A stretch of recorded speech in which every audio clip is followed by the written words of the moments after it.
নারী সংরক্ষণ বিলকে কেন্দ্র করে রাজনৈতিক উত্তাপের আবহে বদরপুরে শক্তি প্রদর্শন করল বিজেপি মহিলা মোর্চা।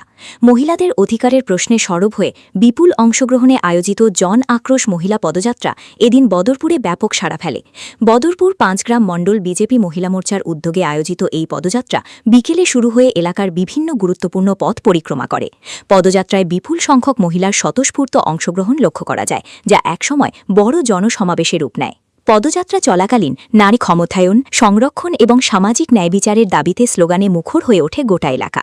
অংশগ্রহণকারী মহিলাদের উৎসাহ ও উদ্দীপনা কর্মসূচিটিকে আরও তাৎপর্যপূর্ণ করে তোলে। এই প্রসঙ্গে বক্তব্য রাখতে গিয়ে বিধায়ক কমলাক্ষ দে পুরকায়স্থ বলেন, মহিলাদের রাজনৈতিক প্রতিনিধিত্ব নিশ্চিত করা এখন সময়ের দাবি।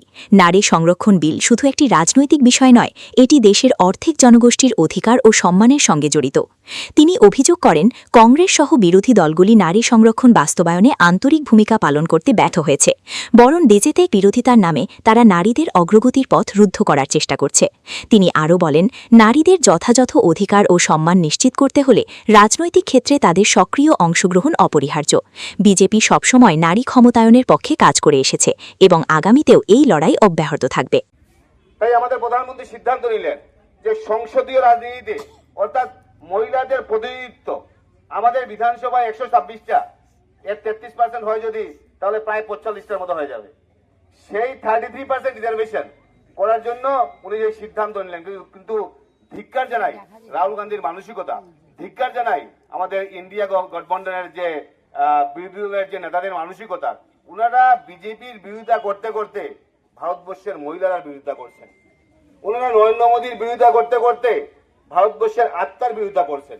তাই আমরা ভারতীয় সভ্যতা সংস্কৃতিতে আমরা জানি যে নারী নারায়ণী, আমরা জানি অর্ধ নারীশ্বর, অর্থাৎ দেখবেন আপনারা একদিকে শিব এবং একদিকে পার্বতী, সেই দেবতা অর্থাৎ 50% শিব এবং 50% আমাদের পার্বতী। তাই অর্ধেক অর্ধেক মিলে আমাদের এই সমাজ ব্যবস্থা হয়, সেটাই আমাদের সংস্কৃতি, সেটাই আমাদের সভ্যতা।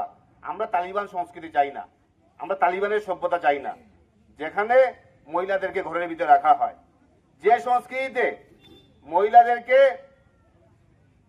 প্রাইভেট প্রপার্টি হিসেবে ব্যবহার করা হয়। তালিবানে মহিলাদেরকে প্রাইভেট প্রপার্টি হিসেবে ব্যবহার করা হয়, ওয়েস্টার্ন কান্ট্রিতে মহিলাদেরকে পাবলিক প্রপার্টি হিসেবে ব্যবহার করা হয়। অর্থাৎ আরব কান্ট্রিতে আপনারা দেখবেন মহিলাদেরকে ঢেকে রাখা হয়, কিন্তু সেটা ভোগের জিনিস।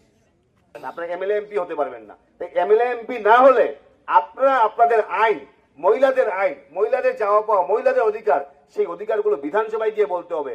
আজকে মিউনিসিপ্যালিটি বলুন, আজকে পঞ্চায়েত রাজ বলুন, সেটা তো ভারতীয় আমাদের সংসদে সেই আইন পাস করা হয়েছে, 74 অ্যামেন্ডমেন্টে সেগুলো বলা হয়েছে, আমাদের বিধানসভায় সেইগুলো আইন পাস করা হয়েছে। সেই বিধানসভার প্রতিনিধিত্ব দরকার, এবং সেই বিধানসভার প্রতিনিধিত্ব যখন মহিলারা যখন যাবে, তখনই সমাজ ব্যবস্থার একটা পরিবর্তন হবে। সামনের দিন এই এলাকার উত্তর শ্রীবৃদ্ধি কামনা করছি আমি, আমাদের সব মাদেরকে নিয়ে একটা সুন্দর সুষ্ঠু পরিবেশ এবং বিজেপির শাসন